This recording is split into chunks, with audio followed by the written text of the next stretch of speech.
కైంకర్యాల్లో లోపాలు జరిగినాయి అంటున్నారు కదా! ఎటువంటి కైంకర్యాలు ఏ లోపాలు జరిగినాయి? చెప్పాను కదా, ఇదే ప్రసాదాల్లో కల్తీ జరగడం అనేది ఒకటి. అది ప్రసాదాలు తిన్నప్పుడు గానీ, ప్రసాదాలు చూసినప్పుడు గానీ, అది ప్రతి భక్తుడికి అర్థమైపోతుంది. ఇందులో ముందు ఉన్న సువాసన లేదు, రుచి లేదు, పవిత్రత లేదనేది. అలాగే అన్నప్రసాదాల్లో కూడా ఈ కల్తీ నెయ్యి వాడి పొంగలు, చక్కెర పొంగలి, సీర మొదలైన వాటిలో కూడా ఇది కలిపి ఉన్నారు.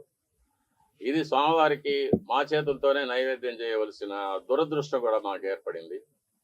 అది కాకుండా నైవేద్యాలు జరగడానికి స్వామివారికి ఏ ఏ వేళల్లో నైవేద్యాలు చేయాలనేది ఆగమ శాస్త్రం నిర్ణయిస్తుంది. దాని ప్రకారం కూడా ఒక్కొక్కసారి జరగడం లేదు.